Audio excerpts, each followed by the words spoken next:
जय हिंद। आज हम लोग देखते हैं भारतीय राज्य व्यवस्था के भाग 2। भाग 2 में क्या है? तो भाग 2 में नागरिकता है, जिसको इंग्लिश में सिटीजनशिप कहते हैं। नागरिकता, जिसको आर्टिकल 5 से 11 अर्थात अनुच्छेद 5 से 11 में वर्णित है। तो समझते हैं नागरिकता क्या है, किन्हें किन्हें नागरिकता प्राप्त है और कितने प्रकार की नागरिकता होता है, कितने प्रकार से नागरिकता हम प्राप्त कर सकते हैं भारत की। तो समझते हैं नागरिकता क्या है। नागरिक का अर्थ है उन देश के वासियों से जिन्हें राजनीतिक और कानूनी अधिकार प्राप्त होते हैं। नागरिक उन्हें कहते हैं जिस देश में उन्हें राजनीतिक और कानूनी अधिकार प्राप्त हैं, उसी को नागरिकता कहते हैं। विश्व में राजनीतिक प्रणाली 4 प्रकार के होते हैं, मतलब राजनीतिक प्राणी 4 प्रकार के होते हैं। पहला नागरिक, दूसरा विदेशी, तीसरा शरणार्थी, चौथा राज्यविहीन। देखते हैं भारत के नागरिकता प्राप्त करने का इतिहास। तो 26 जनवरी 1950 के पहले और 26 जनवरी 1950 के बाद एक एक्ट बना, 1955 की एक्ट। 26 जनवरी 1950 के बाद एक एक्ट बना, मतलब कानून बना, 1955 के एक्ट, 1955 के कानून, और उससे पहले 26 जनवरी 1950 के कानून। इसके संबंध में क्या क्या डिटेल्स है उसको हम आगे समझेंगे, अभी देख लेते हैं। 26 जनवरी 1950 के संबंध में अनुच्छेद दिए गए हैं। अनुच्छेद 5, 6, 7, 8, 9, 10, 11 वर्तमान में जोड़ा गया है, लेकिन 1955 के एक्ट के तहत 1966, 92, 2003, 2005, 2015, 2019 इसमें संशोधन किया गया है। मतलब 1955 के तहत 1966 में संशोधन किया गया, 1955 के कानून के एक्ट 1992 में संशोधन किया गया, 1955 के एक्ट के तहत 2003 में संशोधन किया गया, और 1955 के तहत 2005 में इसमें संशोधन किया गया, तथा 1955 के तहत 2015 में भी संशोधन किया गया, और 1955 के तहत 2019 में नागरिकता में संशोधन किया गया, जिसे CAA कहते हैं। इसको फुल डिटेल्स में हम देखते हैं आगे। तो सबसे पहले देखते हैं आर्टिकल 5। आर्टिकल 5 है क्या? तो 26 जनवरी 1950 को भारत का नागरिक कौन था? आर्टिकल 5 में दिया गया है कि 26 जनवरी 1950 को भारत का नागरिक कौन था, यानी कि 26 जनवरी 1950 से पहले भारत का नागरिक कौन था और 26 जनवरी 1950 के बाद भारत का नागरिक कौन है, जिसका विशेष आधार दिया गया है। जिसके पास भारत का मूल निवास था वो भारत का नागरिक था, जिसका जन्म भारत में हुआ था, जिसके माता पिता दादा दादी का जन्म भारत में हुआ था या भारत का नागरिक थे, संविधान लागू होने से 5 वर्ष से भारत में निवास कर रहा हो, वही 26 जनवरी 1950 के अनुसार भारत के नागरिक था। इसका आधार दिया गया है। मतलब आर्टिकल 5 में ये दिया गया है कि 26 जनवरी 1950 के समय भारत के कौन नागरिक था, तो उसके लिए इतना आधार है। जो संविधान के जो सबसे लास्ट में मेन है, मतलब मेन पॉइंट है कि संविधान लागू होने से 5 वर्ष से भारत में निवास कर रहा है, वही भारत का नागरिक था। इसके विवाद में एक केस आया भारत में। इस केस का नाम था DP जोशी वर्सेस भारत मध्य भारत, जो 1955 में आया। जो आपको बताए थे कि 1955 में एक वाद आया जिसमें संशोधन किया गया। तो DP जोशी साहब ने क्या बोला कि मूल संविधान का अर्थ होता है कि भारत का मूल निवास, न कि किसी राज्य का। मतलब इसमें DP जोशी वाद में बोला गया कि मूल निवास का अर्थ होता है मतलब कि वो भारत का मूल निवास हो, न कि राज्य का। आप कोई राज्य के आपको पास निवासी नहीं है, आप देश के निवासी हैं, ये DP जोशी में बताया गया। उसके बाद आर्टिकल 6, अनुच्छेद 6 में क्या है? पाकिस्तान से भारत आने वाले लोगों के बारे में प्रावधान। अनुच्छेद 6 में दिया गया कि पाकिस्तान से जो भारत आए थे उसके बारे में प्रावधान है। तो उसका बेसिस उसका आधार देखते हैं क्या है। जो 19 जुलाई 1948 के पहले भारत में आया, यदि उसके माता पिता दादा दादी नाना नानी भारत के नागरिक हैं तो उसे स्वतः भारत का नागरिकता मिल जाएगी।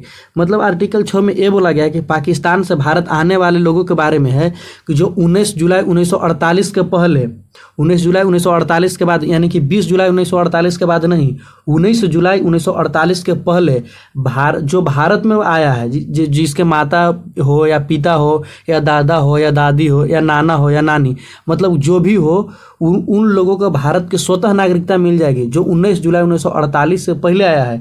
अगर 19 जुलाई 1948 के बाद 1948 के बाद आया है, जैसे कि 20 जुलाई 1948 का आया है, तो भारत की नागरिकता नहीं मिलेगी उसको। भारत की नागरिकता पाने के लिए उसको कुछ नियम, उसको प्रावधान है, उसको पालन करना पड़ेगा।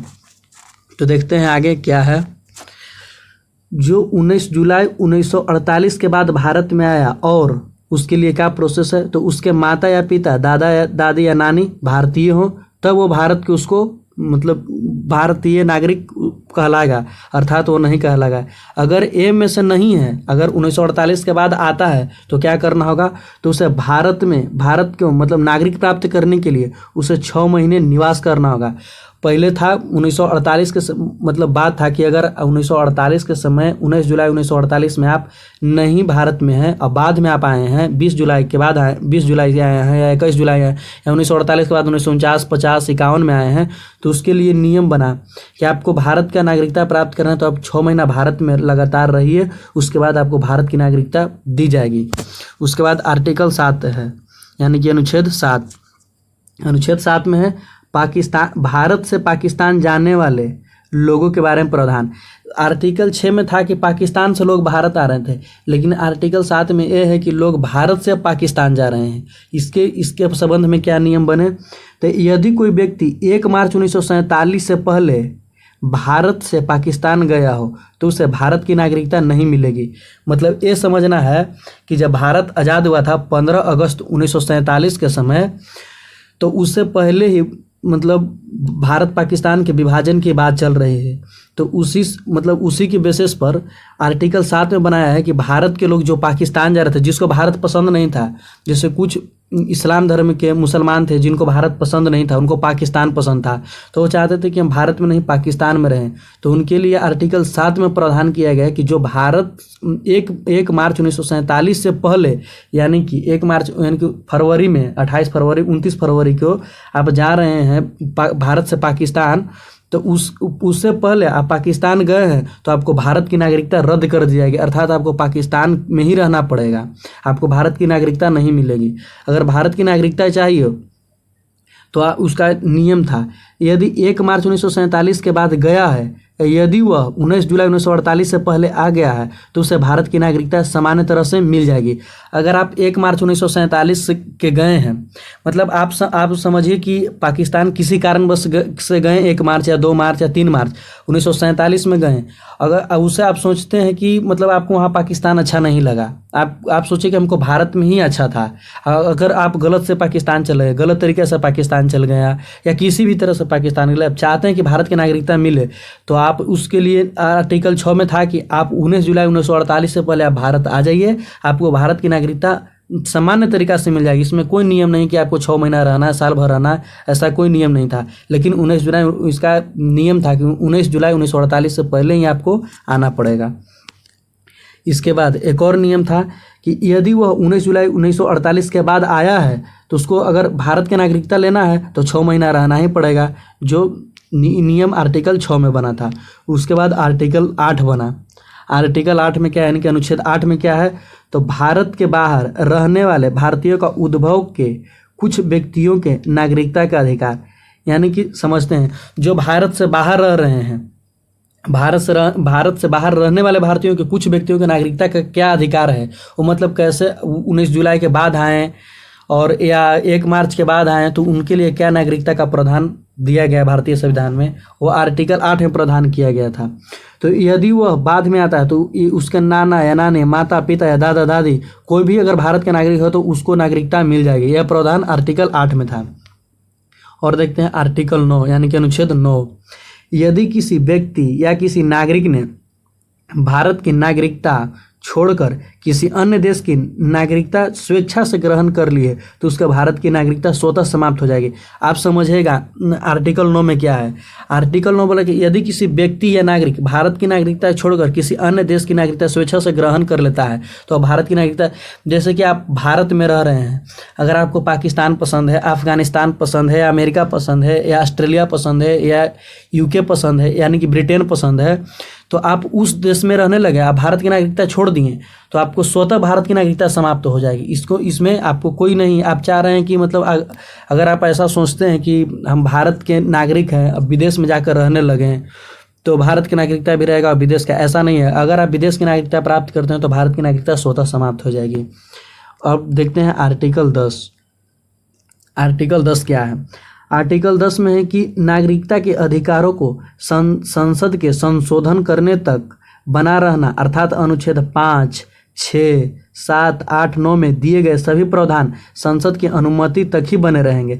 मतलब आर्टिकल 10 में ये बताया गया है कि नागरिकता के अधिकार संसद के पास है, इसमें संशोधन करने तक वह बना रहेगा, चाहे अनुच्छेद 5 हो या अनुच्छेद 6 हो, 7 हो, 8 हो, 9 हो, ये संसद के अनुमति तक ही बना रहेगा। अगर चाहे तो इसमें संशोधन कर सकता है। उसके बाद सबसे अंतिम आर्टिकल 11 आता है। तो नागरिकता के संबंध में विधि बनाने का अधिकार सिर्फ भारत के संसद को प्राप्त है, अतः राज्य सरकार या विधानमंडल नागरिकता के संबंध में विधि बनाने का अधिकार नहीं रखता है।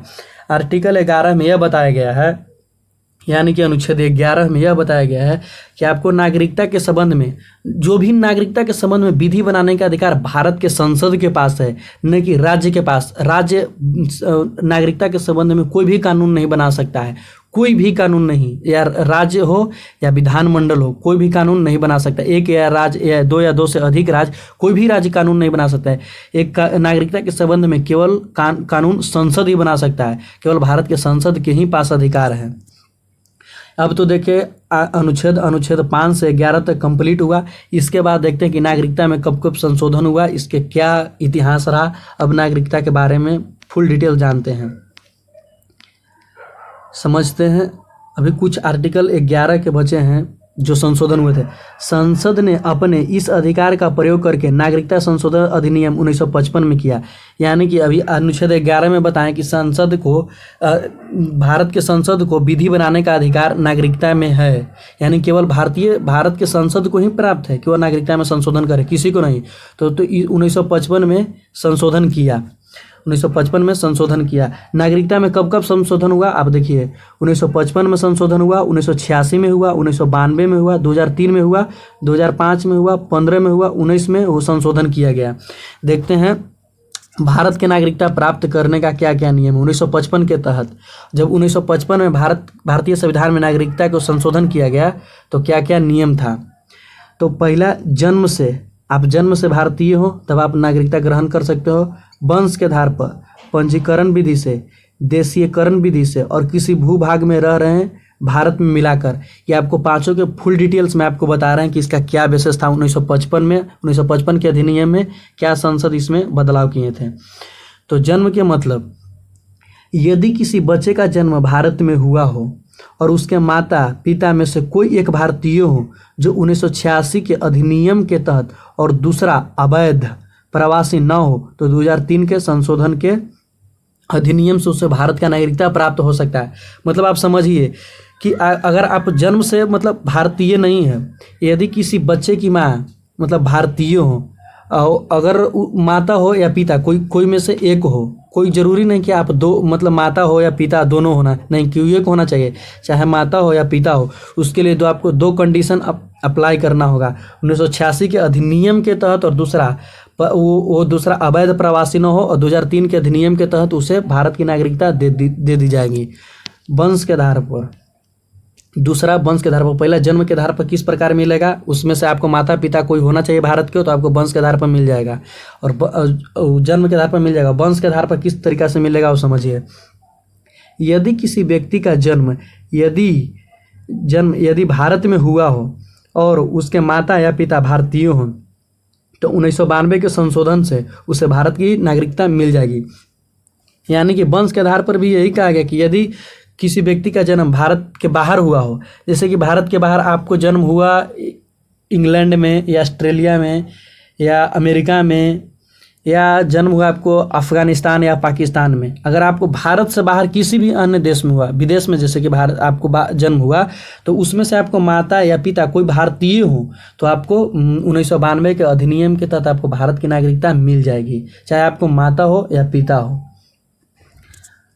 उसके बाद समझते हैं, इसका भी नियम है कि वंश के आधार पर जब जन्म के 1 वर्ष के अंदर भारतीय नागरिकता अधिकार से पंजीकरण कराना आवश्यक है।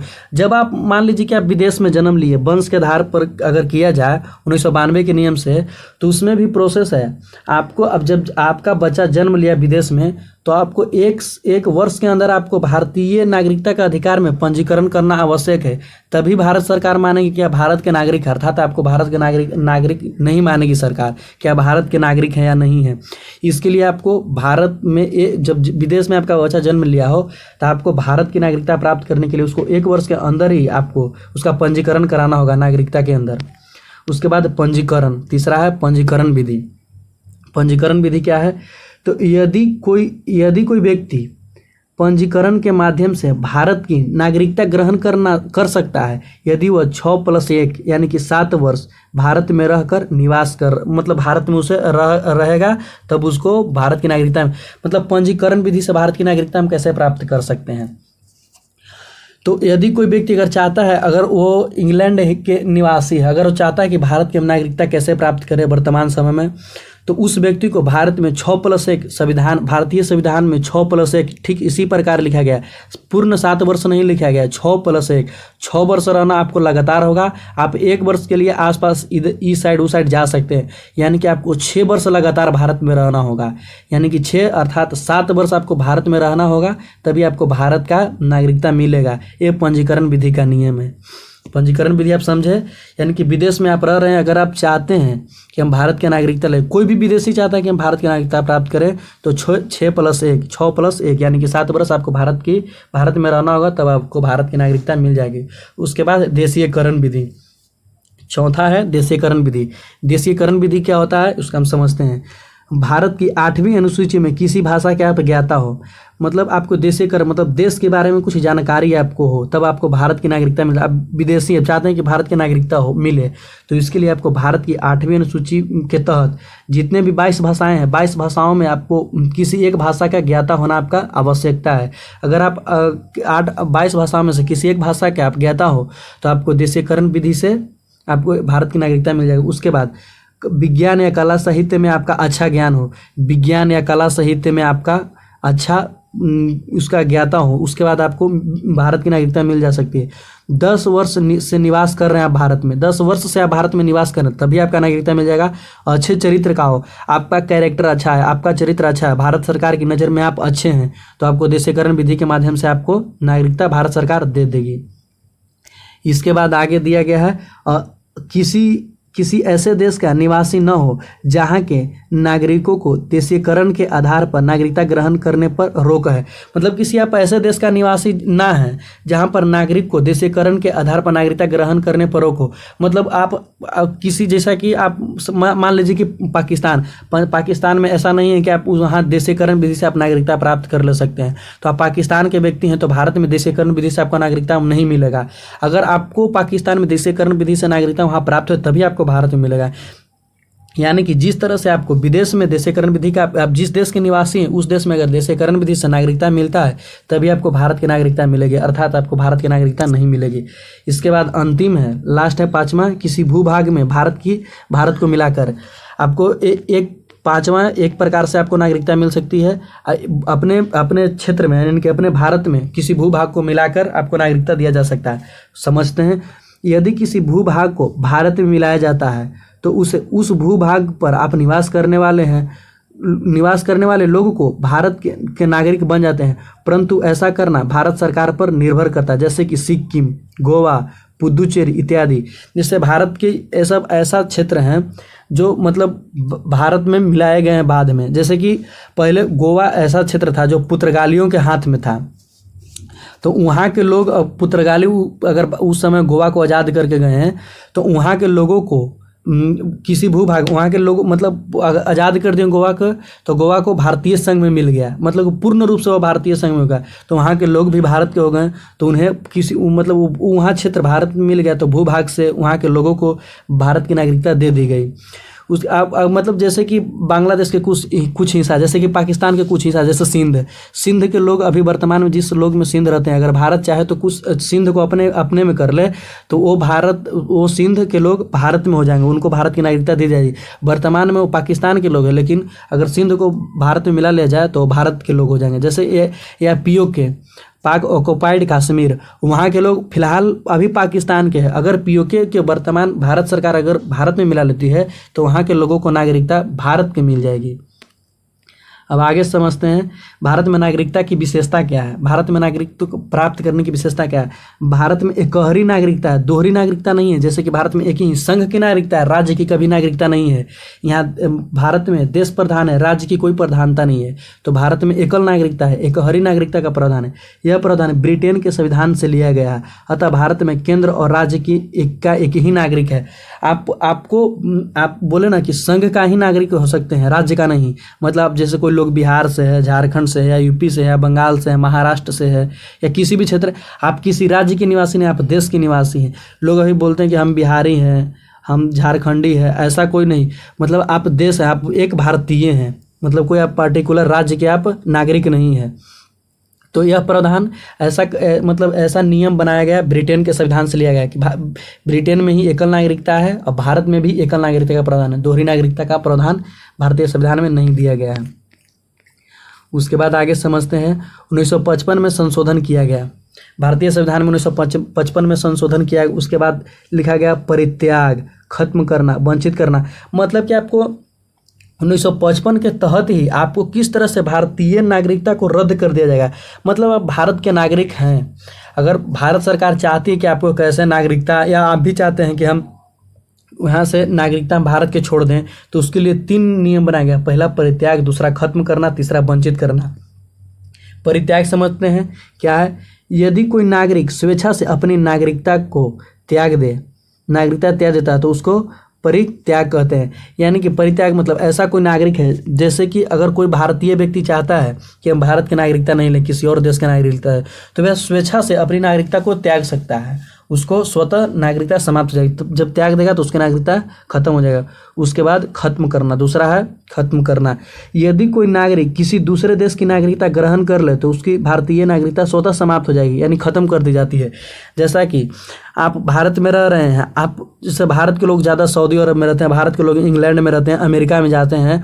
अगर वहाँ पर्टिकुलर रहने लगे सऊदी अरब में या अमेरिका में, वहाँ 1 साल, 2 साल, 3 साल, 4 साल, 5 साल लगातार वहाँ रहने लगे, तो कुछ समय बाद भारत सरकार आपको रिकॉर्ड में आपको पता चल जाएगा कि ये इंसान, ये व्यक्ति या ये नागरिक भारत में नहीं रहता है, तो इसकी नागरिकता खत्म, समाप्त हो जाएगी, आपको नागरिकता स्वतः समाप्त हो जाएगी।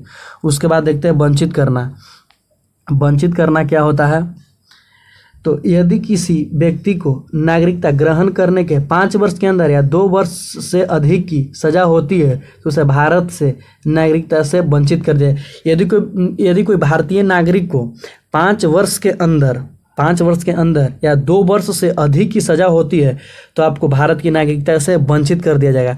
आपको 5 वर्ष की नागरिकता हो या 2 वर्ष की नागरिकता हो तो आपको भारत की नागरिकता से वंचित कर दिया जाए। आप किसी भी सज़ा में, आप मतलब जेल के अंदर गए हैं या किसी भी सज़ा में, आप किसी भी अपराध में आपको सज़ा मिला 5 साल या 2 वर्ष से भी अधिक आपका हो गया, तो आपको सज़ा भारत की रद्द कर दिया जाए। इसके लिए नियम है, अगर कोई नागरिक भारत को लगातार 7 वर्ष तक भारत से बाहर रहा तो बिना किसी भारतीय अथॉरिटी मतलब प्राधिकरण के बिना सूचनाएं दिए आपको भारत की नागरिकता समाप्त कर दिए। मतलब कि आप समझिए, आप भारत के नागरिक हैं, आप लगातार 7 वर्ष से आप इंग्लैंड में रह रहे हैं या अमेरिका में रह रहे हैं, तो आपको बिना अथॉरिटी के, यानी कि बिना परमिशन के, यानी प्राधिकरण के, बिना सूचना दिए आप रह रहे हैं 7 साल से अधिक, तो आपको भारत की नागरिकता समाप्त कर दी जाएगी। तो इसका आगे क्या है, नागरिकता ग्रहण करते समय गलत प्रमाण पत्र या साक्ष्य को दे दिए तभी आपका भारत की नागरिकता समाप्त हो जाएगी, या फेक आधार कार्ड दे दिया, फेक पहचान पत्र दे दिए, या किसी भी आप नागरिकता भारत को पा रहे हैं कि अभी हम भारत की नागरिकता चाहते हैं और आप गलत पहचान पत्र दे दिए या गलत साक्ष्य दे दिए तो आपको भारत की नागरिकता भी खत्म कर दी जाएगी। तीसरा सबसे मोस्ट इम्पॉर्टेंट है, अगर आप देशद्रोही जैसी घटना करते हैं, जैसे बोलते हैं कि भारत तेरे टुकड़े हो, या मतलब कुछ भी आप बोलते हैं भारत के संबंध में, जो हेट स्पीच हो भारत के संबंध में, अगर आप मतलब देशद्रोह के विरोध जैसा आप बात करते हैं तो उस समय आपको भारत की नागरिकता भारत सरकार जस्ट समाप्त कर देगी, जब आप देश के विपक्ष में बोलेंगे तब। इसके बाद 2019 में एक संशोधन हुआ भारतीय संविधान में, जो मोस्ट इम्पॉर्टेंट है एग्जाम के व्यू से, जिसे शॉर्ट में CAA कहा जाता है, नागरिकता संशोधन अधिनियम, सिटीजन अमेंडमेंट एक्ट, CAA। जिसके बाद में पहले CA भी था, सिटीजन अमेंडमेंट बिल, ये बिल आन के CAC बिल जाके विधेयक बन गया, जो 2019 में मोदी सरकार लाई थी अमित शाह के नेतृत्व में। तो समझते हैं CAA क्या होता है। प्री और मेंस के पॉइंट ऑफ व्यू से सबसे इम्पोर्टेंट टॉपिक है CAA। नागरिकता संशोधन अधिनियम 2019, इस अधिनियम के माध्यम से 3 देश पाकिस्तान, अफगानिस्तान, बांग्लादेश से आने वाले हिंदू, सिख, ईसाई, जैन, बौद्ध, पारसी अल्पसंख्यक लोगों के बारे में प्रावधान करता है। जो माइनॉरिटी, भारतीय संविधान में अल्पसंख्यक को माइनॉरिटी बोला गया है। मतलब कि आप समझिए कि अगर भारत में CAA मोदी सरकार लाई तो इसके कुछ नियम थे। जो भारत से सटे 3 देश हैं, एक पाकिस्तान है, दूसरा अफगानिस्तान है, तीसरा बांग्लादेश है। वहाँ के हिंदू, जैसे पाकिस्तान में हिंदू नामात्र के लोग हैं, जैसे अभी 102% है, और सिख भी 102% लोग हैं, ईसाई तो है ही नहीं, जैन, बौद्ध, पारसी ऐसे लोग जैसे पाकिस्तान में कम है, अफगानिस्तान में कम है, बांग्लादेश में कम है, उसको वहाँ माइनॉरिटी, जैसे अभी हमारे देश में बौद्ध की संख्या कम है, पारसी की संख्या कम है, इस्लाम लगभग अभी ठीक ठाक हैं, और सिख की संख्या कम है। तो भारतीय संविधान में उन लोगों को माइनॉरिटी बोला जाता है, यानी कि अल्पसंख्यक बोला जाता है। तो जैसे पाकिस्तान में हिंदू को अल्पसंख्यक बोला जाता है, पाकिस्तान में सिख को अल्पसंख्यक बोला जाता है, अफगानिस्तान में हिंदू को अल्पसंख्यक बोला जाता है, और बांग्लादेश में भी, वहाँ इस्लामिक कंट्री है, वहाँ इस्लाम की प्रधानता है। तो उसके लिए CAA भारतीय संविधान में मोदी सरकार लाई 2019 में। इसके नियम थे। इसके तहत 31 दिसंबर 2014 के पहले आने वाले सभी व्यक्तियों को बिना किसी पूछताछ के, बिना किसी प्रमाण पत्र के भारत की नागरिकता प्रदान कर दी जाएगी। यानी कि मुस्लिम का इसमें उल्लेख नहीं किया गया, केवल हिंदू, सिख, ईसाई, जैन, बौद्ध, पारसी, यानी कि 1 हिंदू 1, सिख 2, ईसाई 3, जैन 4, बौद्ध 5, पारसी 6 अल्पसंख्यक समुदाय को भारतीय संविधान में भारत में नागरिकता देने की बात कही गई। इसके लिए बोला गया कि 31 दिसंबर 2014 के पहले आने वाले जो भी व्यक्ति हैं, चाहे हिंदू हो या सिख हो, पारसी हो, बौद्ध हो, उन्हें भारत की नागरिकता दे दी जाएगी बिना पूछे कि आप कहाँ के हैं, क्या इसका प्रमाण पत्र, कुछ भी आपको प्रमाण पत्र नहीं रहेगा, और नहीं आपका मतलब 6 साल, 6 महीना, 7 साल, ऐसा कोई भी नियम नहीं। आपको बिना पूछताछ के भारत की नागरिकता दे दी जाएगी। उसके बाद एक और नियम बना कि 31 दिसंबर 2014 के बाद उपरोक्त 3 देशों से उपरोक्त सभी धर्म के व्यक्ति यदि भारत आता है तो उसे 5 वर्ष निवास करना होगा और भारत की नागरिकता, यानी कि 31 दिसंबर 2014 के बाद, जैसे कि 31 दिसंबर 2014 के पहले, यानी कि 2013 के पहले, 2013 के पहले जो भी व्यक्ति भारत में आए हैं उनको भारत की नागरिकता बिना पूछताछ के दे दी जाए। लेकिन 31 दिसंबर 2014 के बाद, यानी कि 1 जनवरी 2014 से आप 1 जनवरी 2015 से आपको भारत की नागरिकता लेने के लिए आपको भारत में 5 वर्ष लगातार आपको निवास करना पड़ेगा, तभी आपको भारत की नागरिकता दी जाएगी। इसके संबंध में 3 शब्द लिए गए, एक NRI, दूसरा PIO, एक OCI। NRI को बोलते हैं नॉन रजिस्टर इंडियन, मतलब अप्रवासी भारतीय। PIO के मतलब भारतीय मूल के लोग, भारतीय मुल्क के लोग, और OCI मतलब समुद्र पार भारतीय। जो विदेश में रहते हैं उनको लिए OCI कहा गया, जो भारत में रहते हैं उनको लिए PI कहा गया। जो अप्रवासी भारतीय हैं, जो मतलब विदेश से आके भारत में लिए हैं, मतलब भारत की नागरिकता, उनके लिए नियम है। तो देखते हैं एनआरआई का मतलब क्या होता है। इसका फुल फॉर्म एनआरआई का मतलब non resistance of India, PIO का मतलब पर्सन ऑफ इंडियन ऑर्गन, और ओसीआई का मतलब ओवरसीन सिटीजन ऑफ इंडिया। तो एनआरआई मतलब जो लोग निवास कर रहे हैं विदेश में, वो वोट भारत को दे सकते हैं। जो लोग जैसे कि भारत में मतलब कुछ समय के लिए रह रहे हैं, भारत में आ रहे हैं, भारत से बाहर जा रहे हैं विदेश, अगर वो आते जाते भारत में रह रहे हैं, विदेश में रह रहे हैं भारतीय, भारत के लोग हैं, वो आते जाते रह रहे हैं, तो भारत में वोट दे सकते हैं। पीआईओ भारत के वोट नहीं दे सकते हैं, वो भारतीय मूल के लोग हैं तो वोट नहीं दे सकते हैं। उसके बाद ओसीआई समुद्र पार के लोग हैं, समुद्र पार निवास जो कर रहे हैं भारतीय, वो भारत में वोट नहीं दे सकते। जैसे कि मतलब उनका नागरिकता भारत में खत्म हो गया तो वोट क्यों दे सकते हैं। तो पीआईओ ओसीआई भारत को नागरिक वोट नहीं दे सकते हैं, पर एनआरआई भारत को वोट दे सकते हैं। और सबसे लास्ट देख लेते हैं क्या है सीए के बारे में और क्या था। इनको भारत में आने निवास करने इत्यादि का अधिकार प्राप्त होते हैं। नागरिक संशोधन अधिनियम 2015 के माध्यम से पीआईओ ओसीआई को मिलाकर एक कर दिया गया। वर्तमान में सिर्फ ओसीआई श्रेणी है, जैसे कि पीआईओ था और ओसीआई को मिलाकर एक कर दिया गया। पीआईओ को रद्द करके, यानी रद्द नहीं, दोनों के समझिए तो एक में मिलाकर उसे ओसीआई कर दिया। समुद्र पार के लोग वो भारत में वोट नहीं दे सकते हैं। इसका नोट पॉइंट एक है, नोट पॉइंट देख लेते हैं। अगर किसी व्यक्ति को भारत की नागरिकता समाप्त होती है तो वो आवश्यक बच्चों की नागरिकता स्वतः समाप्त हो जाएगी। अगर आपका मतलब मान लीजिए कि मेरे माता पिता हैं, भारत के निवासी हैं, वो विदेश में रहने लगे, अगर वो विदेश में रहने लगे तो हमको भी वहाँ के भारत की नागरिकता समाप्त हो जाएगी। अगर माता पिता की नागरिकता समाप्त होती है, कोई भी नागरिक को भारत की नागरिकता समाप्त होती है तो उनका पुत्र या पुत्री को भी नागरिकता समाप्त हो जाए, स्वतः समाप्त हो जाएगी। और वयस्क होने पर नागरिकता के लिए प्रयास कर सकते हैं।